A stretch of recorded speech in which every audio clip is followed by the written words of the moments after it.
Good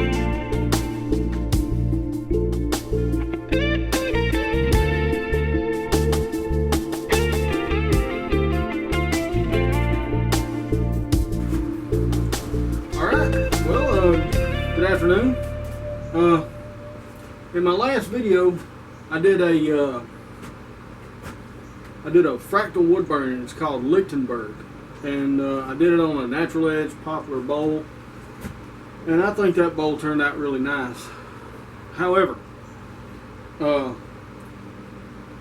with viewer comments and actually more research and stuff that I've done on this technique, I learned quite a bit.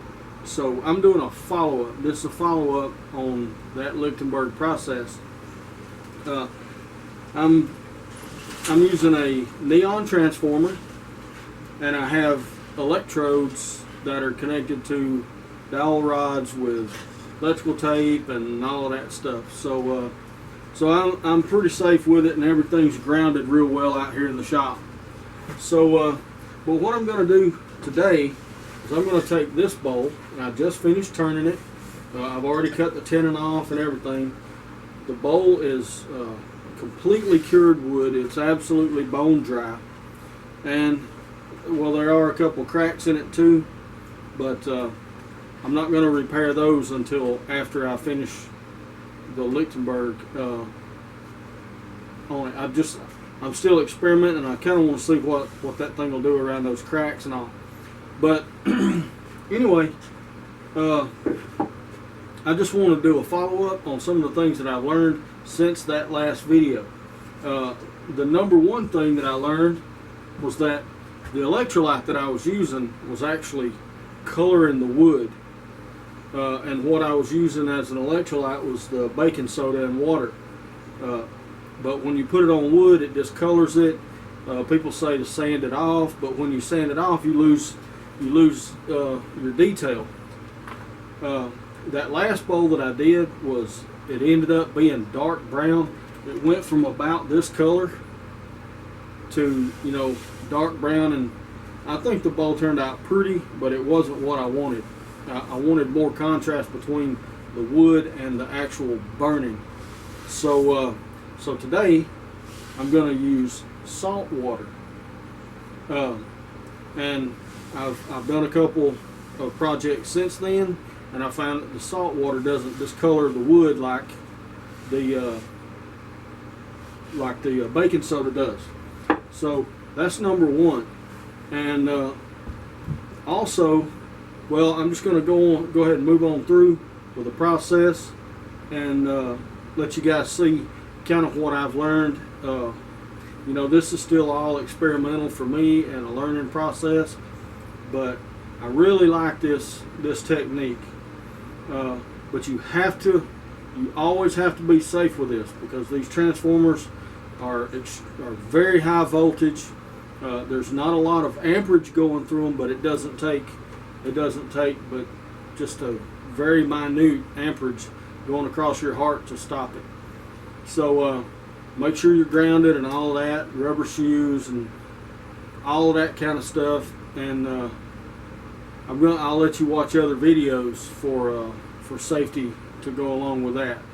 I've followed their directions inside my shop, but you can still get popped with this stuff. You just don't want to get popped the wrong way too. So all right, well, let's get this thing started. I'm anxious to show you what I've learned. One deal.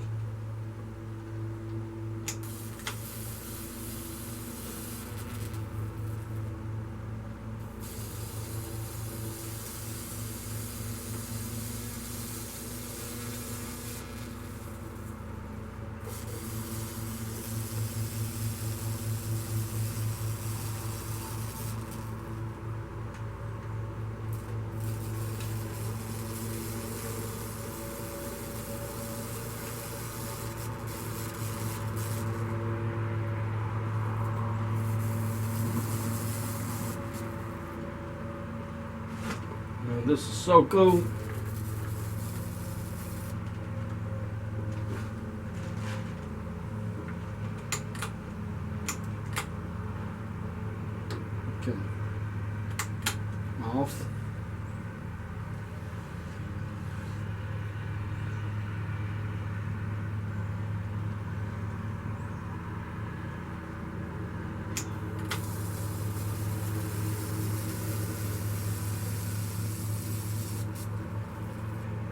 All right. Okay, off. Now, okay, so I know that I can make it follow one certain area. Okay, so now I'm going to try to put the electrolyte on the bottom. Let me get that electrode off. Okay, I want to do it on this side here.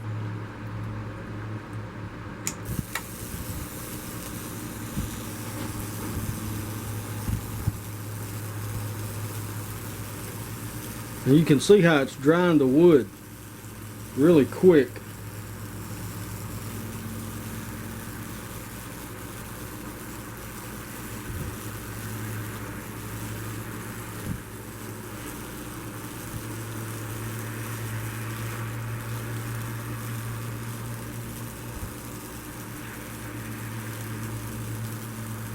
And it just follows its own path. Do that. If you like what you see and you want to you think that's good enough in one area, then you can move around to another area and begin somewhere else.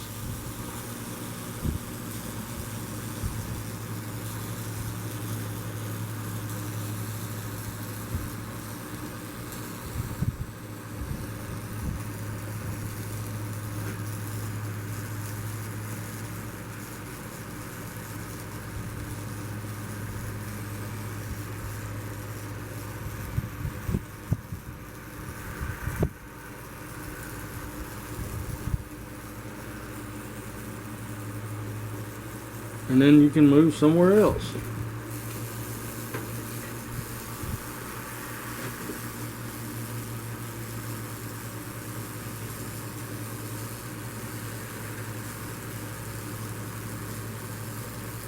And you can keep on, and you can do just as much designing and all that as you want to.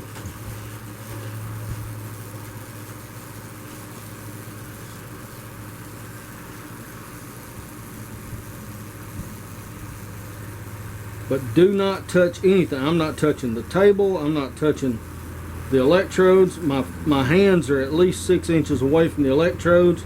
All I'm doing is holding these rods and just holding this thing in place.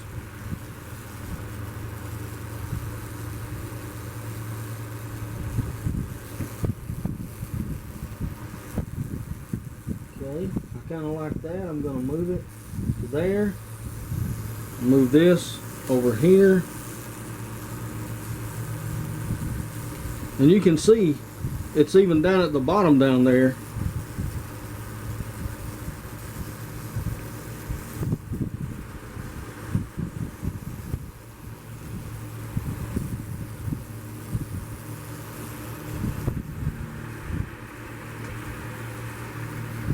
I like this. This is, you have to be very safe with this, but it is also a lot of fun. Oops. Now on my transformer, if I ever get an arc, it shuts off, so I have to restart. See, now there's power on it right now. It doesn't look like it.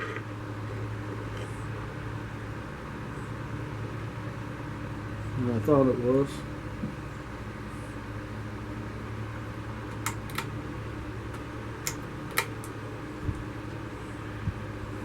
Okay, I'm gonna need some more electrolyte. I've allowed the bowl to get, and I've turned my transformer off. Now I'll put some more electrolyte on here.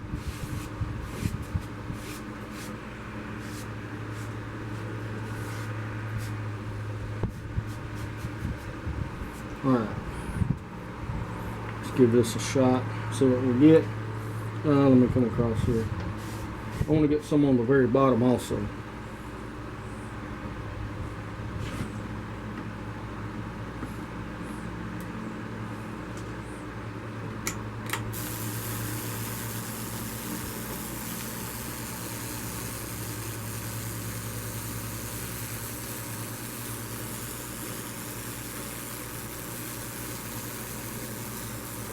And what they're trying to do is come together.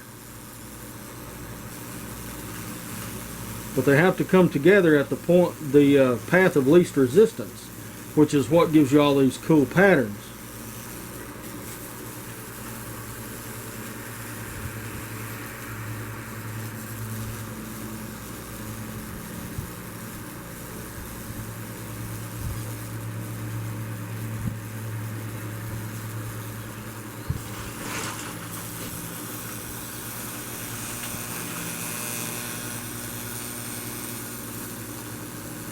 We'll see how it goes.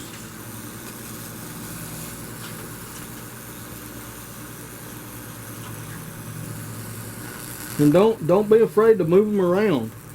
You know, in my last video, I held them in one place way too long, and what happened there was I burned all the way through the wood.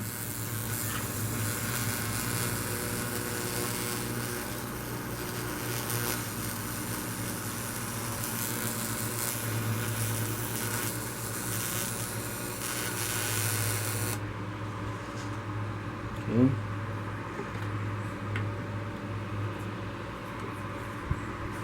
Turn it off. I'm going to try the inside a little bit different. I'm going to drop my electrodes.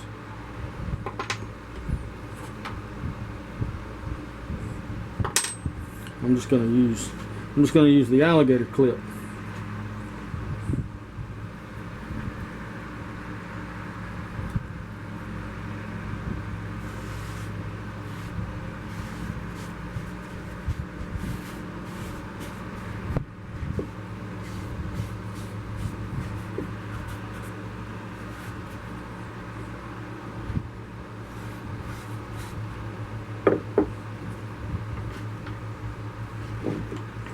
Okay, I'll put that in there. Put this one right about there. Turn it on.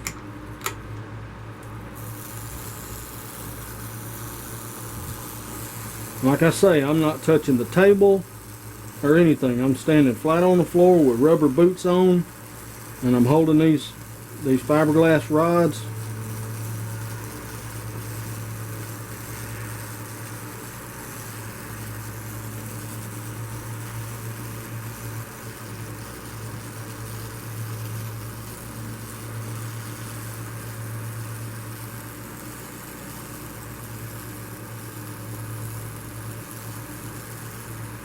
And I do have a fan blowing this stuff away.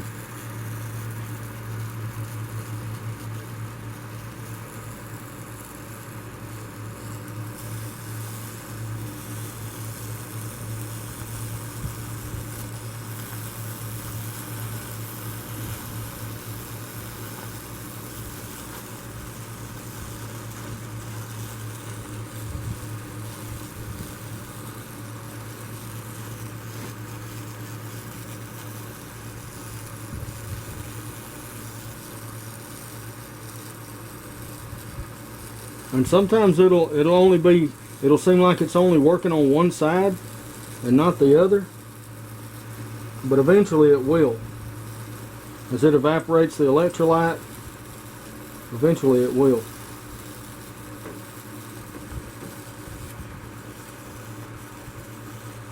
So right now, okay, now it's on the bottom and it's starting to see, it's trying to run that crack right there.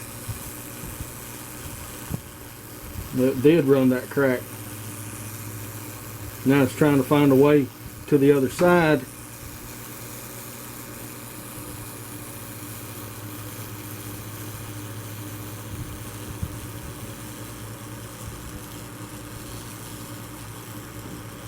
They're about to meet.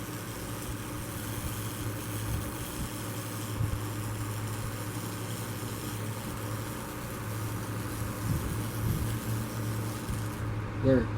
Now they just met, but I can move it and start it all over again.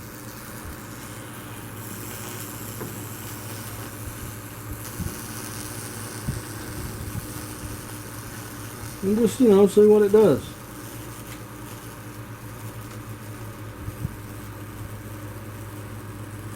I mean, this stuff is just really, really cool. Alright, that's it. It burned out.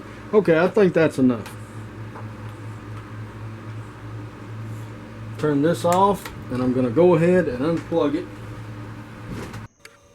Okay, well before you do any sanding or anything, once you finish the burning, you need to wash this thing off and get all the charcoal out of it.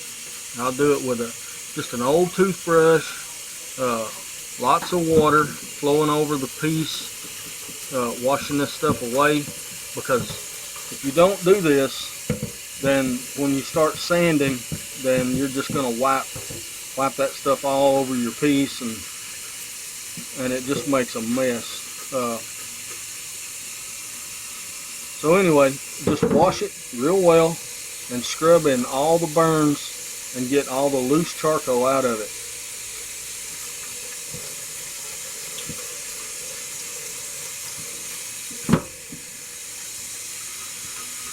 Also, after you finish this, you'll have to put the piece up and let it dry until it's dry. And I just, well, you'll see here, I just use a heat gun to do it with. I've got it set on the low setting, and I just keep going around and around until the piece is dry. I don't let it get too hot, but just hot enough where the water evaporates off. There's not that much water in it. It looks like there is, but there really isn't. And then I'll put a coat of tung oil. I'll use 3 coats of tung oil all together, or maybe more, I don't know. But you need to put a coat of finish on it before you do any sanding, and that'll make sure everything's locked in place and you don't start moving that charcoal around as you sand. So the finish will stick it all down good, and then you can sand it and finish it out ever how you would like.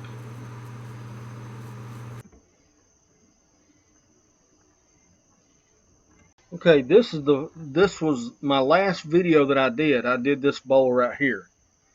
And I used baking soda as my electrolyte, baking soda and water. And I also sanded this thing before without washing it. Okay, I really kind of screwed up there because it mixed that black all in, and I lost a lot of detail that way. The baking soda will actually change the color of the wood a little bit, but you can see here where I lost a lot of detail in this one.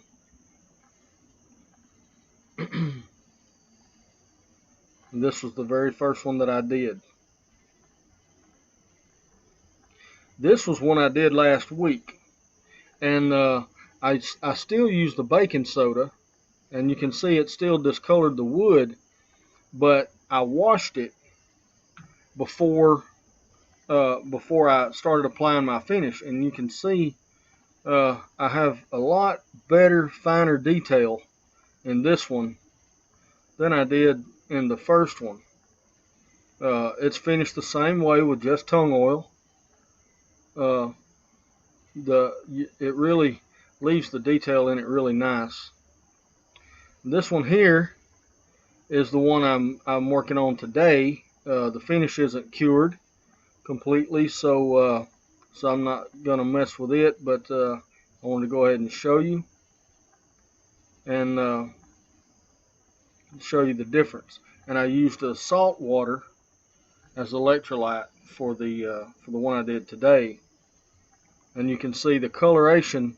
It didn't change the color. The only thing changed the color of that one was the oil when I applied the oil. So it worked out pretty good, and I got to keep the detail and the wood color also. So I have a nice contrast between the two. It was really fun project, really fun experimenting with these things, and the learning process was a lot of fun so far. And I'm going to continue doing these, at different times. I really enjoy it. It's just another tool in the toolbox, that I can use on a piece if I think that would look nice on it. You can see here I still need to put one more coat of tung oil because it's still soaking in some areas, so I've still got that to do. Alright, really fun project.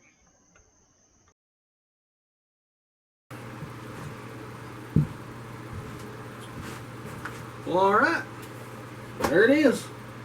Some of the lessons I've learned with the Lichtenburg Woodburning,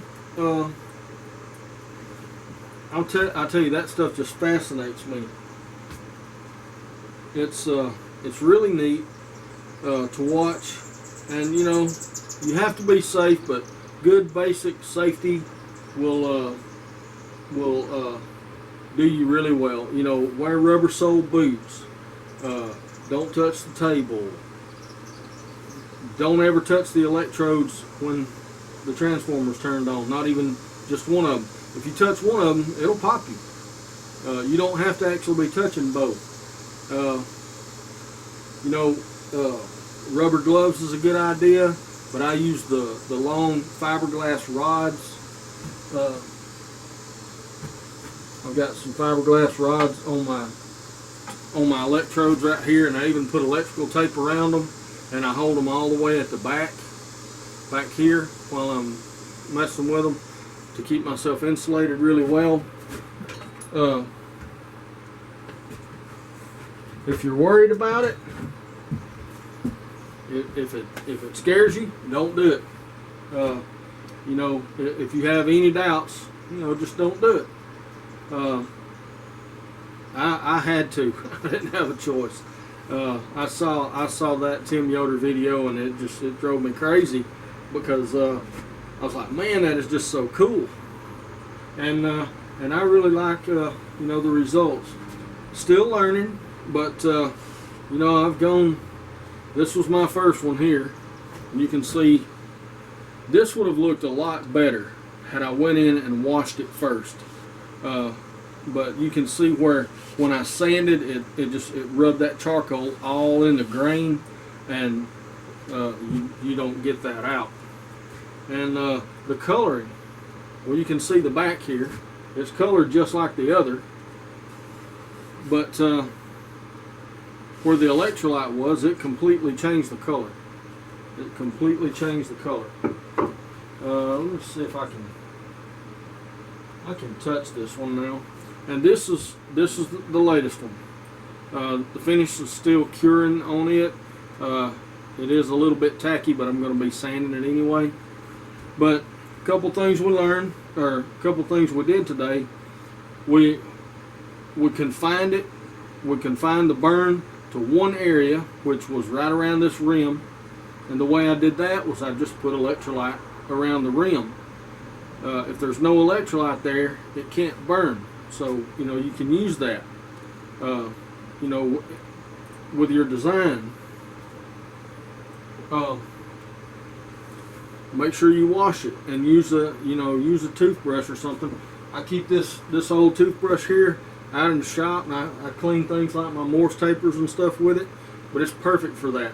Make sure you scrub all that charcoal out of there while it's rinsing with, you know, a nice coat of water going over it. And then dry it off, and I used let it dry, but I used a heat gun on low setting to dry that blank. Took about 10 minutes, maybe even less, to dry the bowl back to where I could put finish on it. So anyway, with that, I'll let you go, and I hope y'all have a good evening, and I'll see you down the road.